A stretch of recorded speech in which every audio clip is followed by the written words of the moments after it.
President, Federal Republic of Nigeria, directed in that way.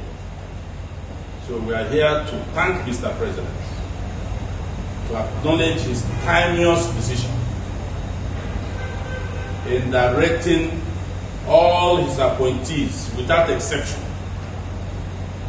who had indicated interest to run for office in 2023 to resign not later than Monday next week.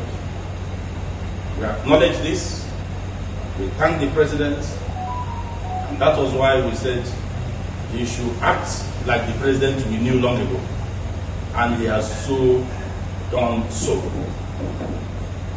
But let him not stop there.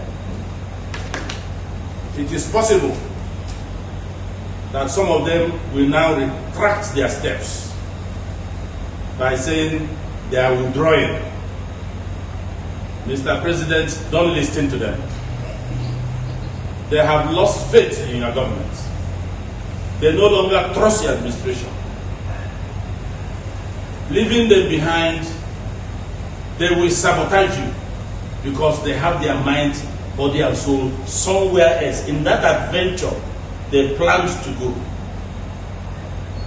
If any of them decides to withdraw, Mr. President, sack him after Monday, so that you can have new people that will finish this remaining part of your tenure with you.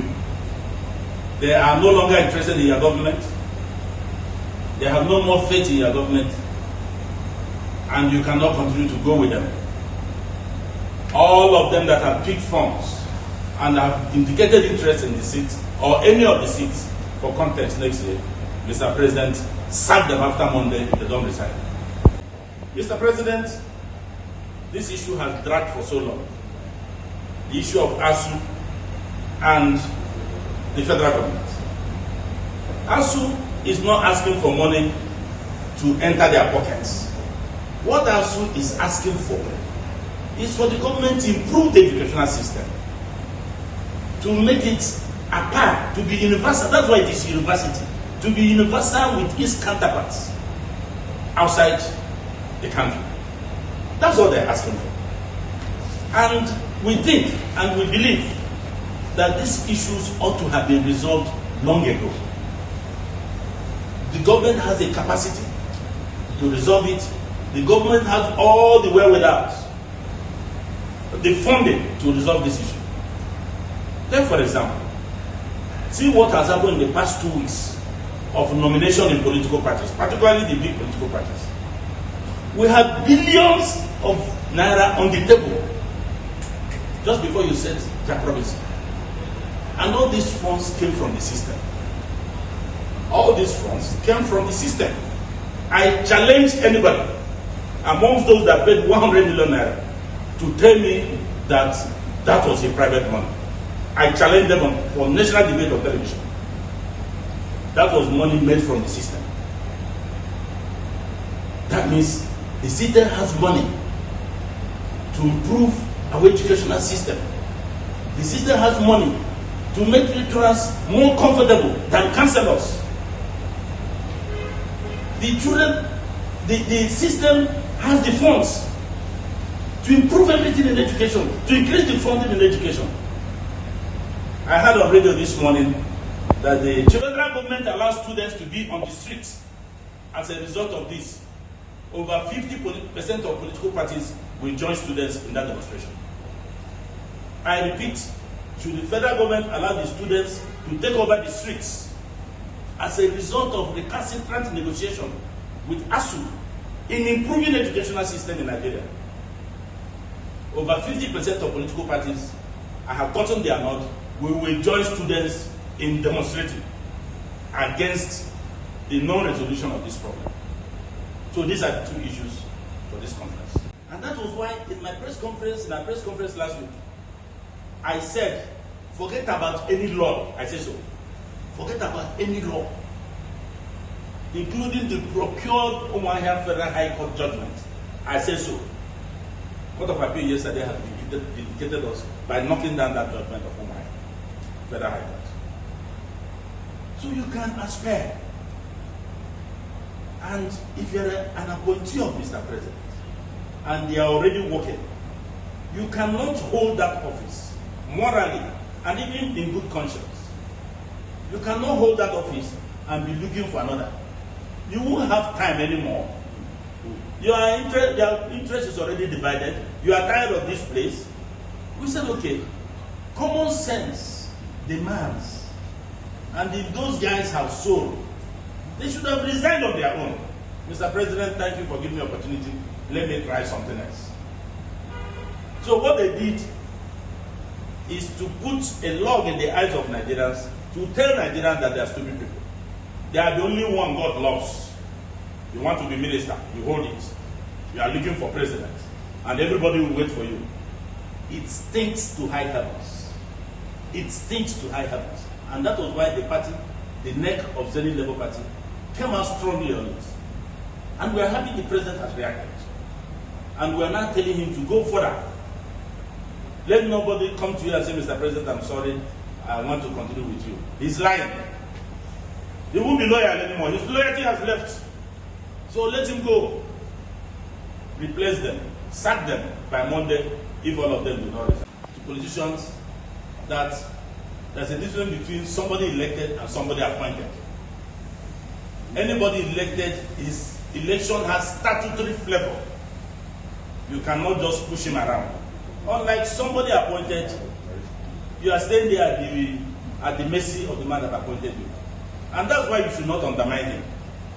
Those that pick the form, still with President Jonathan, undermined still with President Buhari, undermined not only the office of the president, they undermined the person of President Muhammad. So Osibajo did not undermine the president? No. Vice President did not.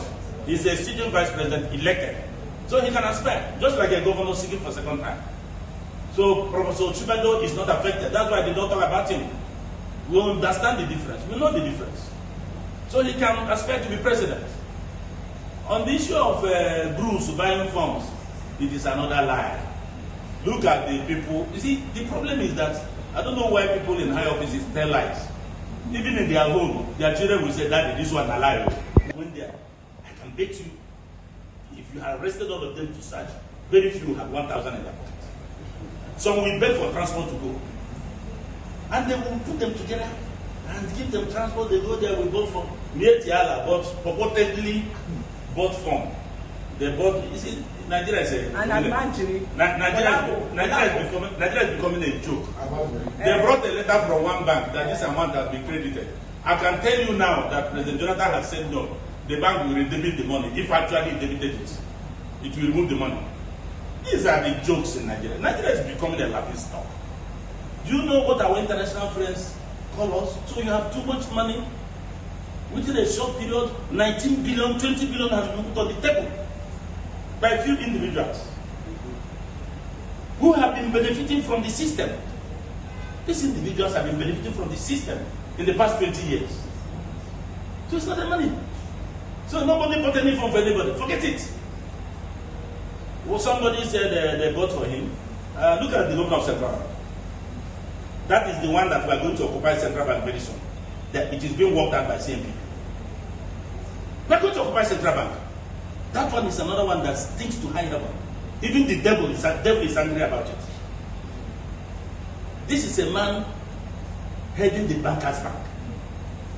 This is a man who is regulating the economy and its policies. There is a man in whose office all the election materials will be warehoused. And now he's telling us people are buying from, pressurizing him. People bought those over 500 Sienna cars. People bought it. Nigerians are too generous. They bought the cars, they branded it in their names. I don't know whether when people get too much money free of charge, and big boss everywhere, I don't know when people get too much money, they lose their senses. You can tell that to a 5-year-old child. The governor of Central Bank must leave. The governor of Central Bank must leave. If he doesn't leave, we will make it impossible for him to enter that building. Aspire to be president. But your action and their continuous sitting on that seat is annoying and vexatious.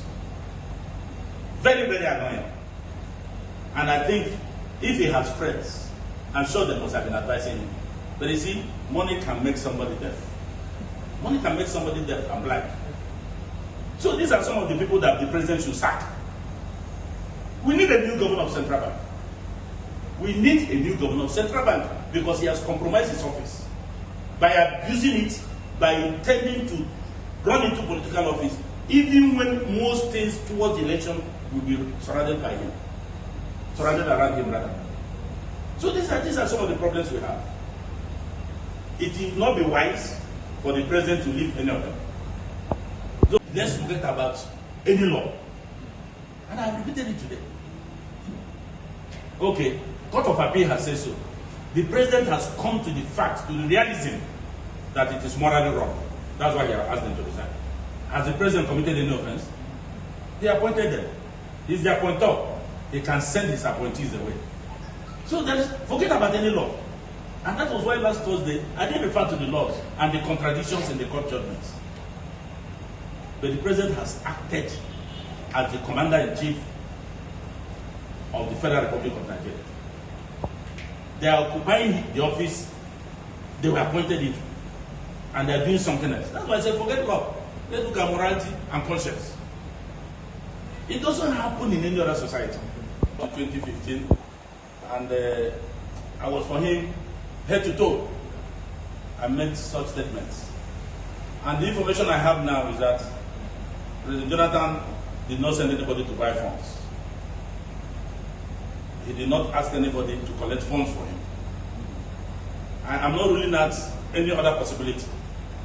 But the information available to me before he traveled out of the country 2 days ago was that he's not running and he has not collected any funds. I don't know, anything can happen tomorrow. But let us wait until we get to the bridge before we cross it. Thanks for checking out SYMFONI on YouTube. Please be sure to subscribe and like our videos for updates.